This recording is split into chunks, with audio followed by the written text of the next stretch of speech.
Bonjour et pardon pour la mauvaise qualité sonore. Aujourd'hui dans la rubrique C'est quoi donc? La mise en bouteille.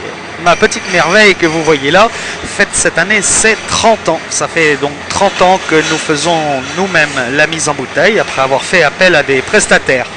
Donc comme vous pouvez le voir, nous avons des palettes de bouteilles vides et Jean-François alimente la machine avec ces bouteilles vides.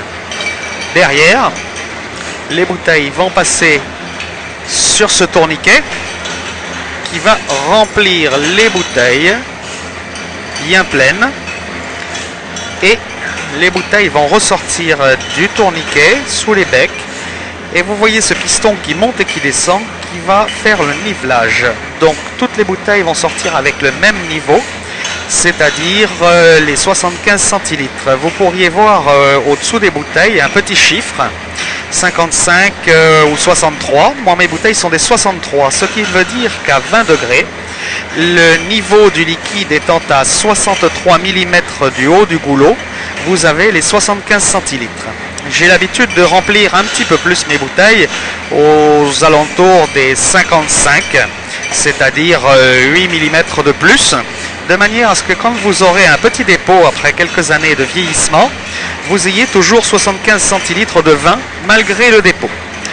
Derrière, il y a le système de bouchage. Donc vous avez au-dessus le réservoir de bouchons qui descendent par la petite goulotte et à chaque bouteille, un bouchon est amené, passe entre les morts de compression que l'on ne voit pas et le poinçon les enfonce.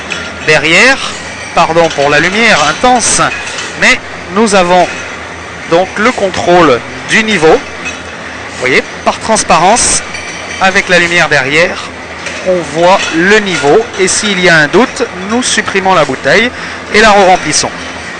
Et derrière, eh bien, Marie va stocker les bouteilles couchées dans ces grosses boîtes de 600 bouteilles en attendant qu'elle trouve un acquéreur, puisque nous allons faire l'étiquetage au fur et à mesure en fonction des besoins, car que ce soit pour la France, il faut la petite Marianne sur la capsule pour prouver que les droits sont bien acquittés, les taxes douanières, alors que quand nous faisons des expéditions pour la Chine ou les États-Unis, il faut des contre-étiquettes spéciales qui respectent la réglementation de ces pays.